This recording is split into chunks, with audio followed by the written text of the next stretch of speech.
नमस्कार, news buzz में आप सभी का स्वागत है। आज न्यूज़ बज़ के माध्यम से आपको एक ऐसी जानकारी देंगे जो जुड़ी हुई है जल से। कहा गया था हर घर नल से जल। ये एक ऐसा अभियान शुरू किया गया था केंद्र सरकार की ओर से, जिसके तहत ये वादा किया गया था कि हर किसी घर के अंदर जो भी नल लगा हुआ है उस नल से पानी पहुंचेगा हर किसी व्यक्ति के परिवार तक। तो उसका ये मतलब था कि देश की किसी भी जुरिस्डिक्शन में, किसी भी इलाके में, चाहे वो रूरल बेल्ट है, चाहे वो बॉर्डर एरियाज हैं, वो डिजर्ट एरियाज हैं या वो एरिड रीजन्स हैं,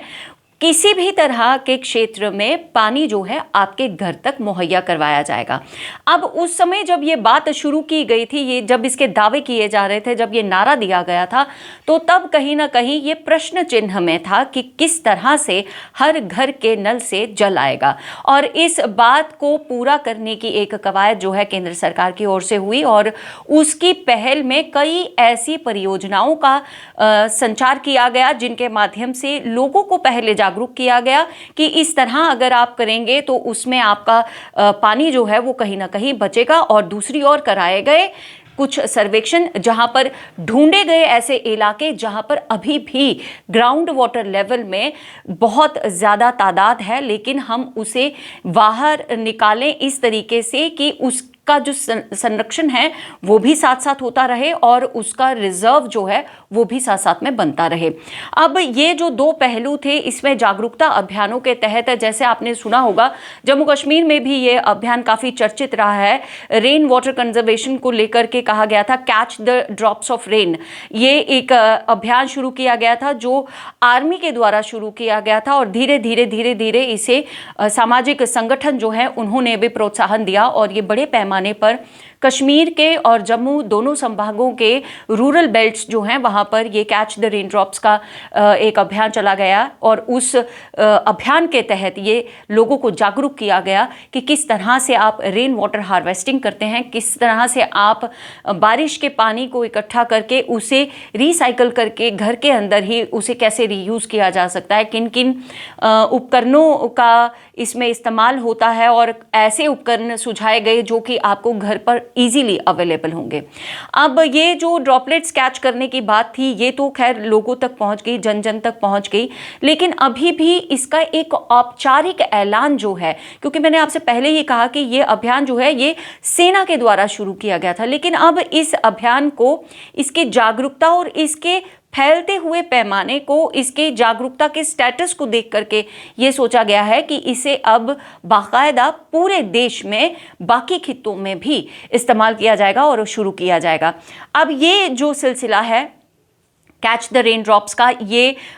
एक अभियान की तरह शुरू किया जाएगा और इसे जल शक्ति अभियान के अंतर्गत लिया जाएगा। इसमें कैच द रेन 2022 कैंपेन शुरू होगा जो 30 नवंबर 2022 तक चलेगा पूरे देश में। तो मतलब एक देशव्यापी अभियान अब इसे घोषित कर दिया गया है और ये घोषित किया जाएगा आज राष्ट्रपति रामनाथ कोविंद द्वारा, जो कि इस समय आपको बता दें कि वो तीसरे वाटर अवार्ड्स इस समय जो हैं वो पुरस्कृत कर रहे हैं। इस समय आपको बता दें कि हमारे देश में नेशनल वाटर कंजर्वेशन को लेकर के बहुत से ऐसे एनजीओज थे, सामाजिक संगठन थे, गैर सरकारी संस्थाएं थी जिन्होंने पानी का संरक्षण करने के लिए और कई सारे ऐसे प्रोसेसेस इस्तेमाल किए थे जिनसे कि उन्होंने छोटे छोटे इलाकों में जाकर के, ग्रामीण इलाकों में जाकर के उन्होंने पानी को बचाने की जो एक कवायद है उसको शुरू किया था। और कहीं ना कहीं उसी को देखते हुए कुछ ऐसे बड़े काम कर दिए गए थे वाटर रिजर्व्स में और वाटर कंजर्वेशन में कि वो वाकई में देश में ख्याति पा गए थे। और उसी को देखते हुए हमारी देश की सरकार ने ये कहा था कि हम वाटर कंजर्वेशन यानी जल सर्वेक्षण के लिए, जल संरक्षण के लिए हम लोगों को पुरस्कृत करेंगे और इसी माध्यम से ये एक प्रोत्साहन मिलेगा ऐसी संस्थाओं को और ज़्यादा आगे बढ़ चढ़कर काम करने के लिए जो कि पहले से ही इस क्षेत्र में काम कर रही हैं। तो इस बार, इस साल जो इस समय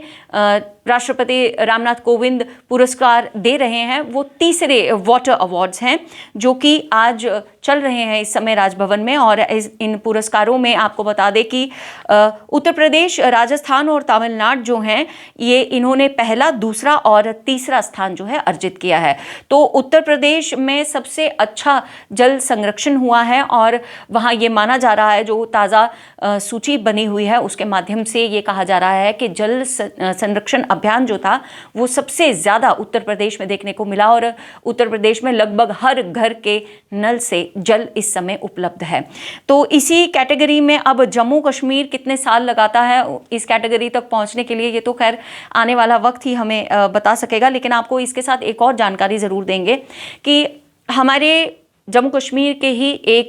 पुत्र जो इस समय केंद्र सरकार में एक बहुत अहम रोल निभा रहे हैं, डॉक्टर जितेंद्र सिंह, इस समय साइंस एंड टेक्नोलॉजी इन्फॉर्मेशन के साथ साथ बहुत सारे ऐसे चीज़ें देख रहे हैं जिनमें न्यू टेक्नोलॉजीज़ भी उनके अंडर आ रही हैं, इनोवेशन टेक्नोलॉजीज़ भी उनके अंडर आ रही हैं और इन चीज़ों का वो बाखूबी फ़ायदा उठा रहे हैं और लोगों के अंदर इसकी जागरूकता भी फैला रहे हैं। अब इनकी जागरूकता की अगर हम बात करें तो उन्होंने कल भी अपने एक वक्तव्य में यही कहा है कि ठीक है कि आप अपने ट्रेडिशनल उपकरणों को इस्तेमाल करते हुए आगे बढ़ा रहे हैं, क्राफ्ट को भी और इंडस्ट्रीज़ को भी और विकास की दर को भी, लेकिन आप आधुनिकता को भी उसमें इस्तेमाल कीजिए, आप इनोवेशन में भी उसको इस्तेमाल कीजिए, उससे हम विकास की दर जो है उसे ज़्यादा तेज़ कर पाएंगे। अब ऐसी बात करते हुए मैं आज क्यों उनका मेंशन कर रही हूँ, मैं ये ज़रूर बताना चाहूँगी कि 5 अक्टूबर 2021 को एक अभियान लॉन्च किया गया था जिसे कहा गया था जल सर्वेक्षण का। जल सर्वेक्षण में केवल हर नल की सर्वेक्षण नहीं की गई थी, ये नहीं देखा गया था कि कहाँ कहाँ हमने पानी पहुँचाना है, किस किस घर तक जाना है, किस किस इलाके तक जाना है, लेकिन इस सर्वेक्षण में एक अहम कड़ी जुड़ी थी, एक अहम फेज़ था। वो ये फेज़ था कि हम सब यही सुनते आ रहे हैं कि नेचुरल वाटर रिसोर्सेज और नेचुरल वाटर रिजर्व्स जो हैं वो ख़त्म होते हुए नज़र आ रहे हैं। कहीं ना कहीं हमारे धरती के सतह में जो पानी है वो भी, उसका वाटर लेवल भी जो है वो, अंडरग्राउंड वाटर लेवल जो है वो भी नीचे होता हुआ नज़र आ रहा है और उसे आगे बढ़ाने के लिए, उसे आगे और रिजर्व करने के लिए एक तो कवायद की गई इस सर्वेक्षण के दौरान, और एक और सर्वेक्षण किया गया कि ऐसे कौन से इलाके हैं एरिड रीजन्स में, मतलब ऐसे डिफ़िकल्ट एरियाज जहाँ पर गर्मी बहुत ज़्यादा होती है और जहाँ बंजर भूमि ज़्यादा होती है, जहाँ सूखा ज़्यादा पड़ता है, जहाँ पानी की किल्लत, अंडरग्राउंड वाटर लेवल की किल्लत है, तो वहाँ पर आप अगर आर्टिफिशियल तरीक़ों से पानी भेज भी देंगे तो उसे रिसाइकल और रीयूज़ करना पड़ेगा, जैसे हम राजस्थान और गुजरात में देखते थे। अब तो खैर गुजरात में काफ़ी ज़्यादा इम्प्रूवमेंट हो चुकी है, लेकिन राजस्थान में आज भी आप देखेंगे तो वहाँ पर पानी को रिसाइकल, रीयूज़, रीऑर्डर करके किया जाता है। जो 3 Rs की हम बात करते हैं, वो 3 Rs सदियों से राजस्थान में काम इस्तेमाल किए जा रहे हैं वाटर कंजर्वेशन को लेकर के। तो अब ये वसुंधरा राजे सिंधिया ने ये शुरू किया था अब एक जल को संरक्षण करने का, उसे रोकने का, उसे रिजर्व करने का एक अभियान शुरू किया था और अब केंद्र सरकार के माध्यम से राजस्थान में ही डॉक्टर जितेंद्र सिंह और उनके साथ की जो भी साइंटिफिक टीम उनके साथ जुड़ी हुई है, वो हर किसी प्रदेश में जाकर, हर किसी राज्य में जाकर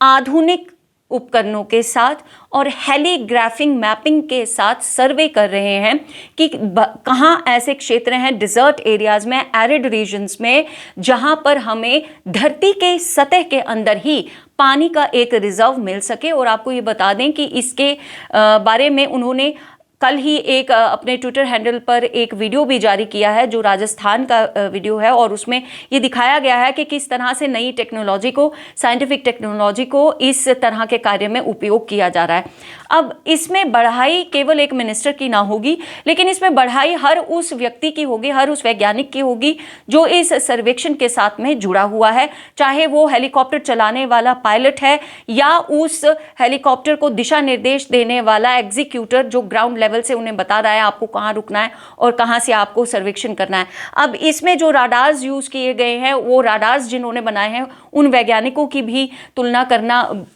बिल्कुल बेवकूफ़ी वाली बात होगी। तो इस तरह के जो छोटे छोटे प्रोजेक्ट्स में एक बड़ी टेक्नोलॉजी सामने आ रही है और इस तरह से टेक्नोलॉजी को यूज़ करके आप ट्रेडिशनल वैल्यूज़ को अगर संरक्षित कर सकते हैं और ख़ास तौर पर जल जैसी चीज़ को संरक्षित कर सकते हैं, उसका सर्वे कर सकते हैं, सर्वेक्षण कर सकते हैं, धरती के ऐसे इलाकों को पता कर सकते हैं जो आज तक अछूते हैं और वहाँ पानी है और हमें पता ही नहीं है, और टेक्नोलॉजी के माध्यम से हेलीग्राफिक मैपिंग के माध्यम से आप इसे समझ सकते हैं, तो ये वाकई में एक बहुत ही उम्दा बात है और इस बात के लिए केंद्र सरकार की और हर उस व्यक्ति की सराहना बहुत आवश्यक है जो इन प्रोजेक्ट्स के साथ, इस तरह के कई अन्य प्रोजेक्ट्स के साथ में जुड़े हुए हैं। हाल फिलहाल के लिए वाटर अवार्ड्स की इस खबर और जल सर्वेक्षण और संरक्षण के लिए जो हमारे उपकरण इस्तेमाल किए जा रहे हैं हेलीग्राफिक मैपिंग के माध्यम से, और आपको बता दें कि CSIR और नेशनल ज्योग्राफिकल रिसर्च इंस्टीट्यूट, जिसे हम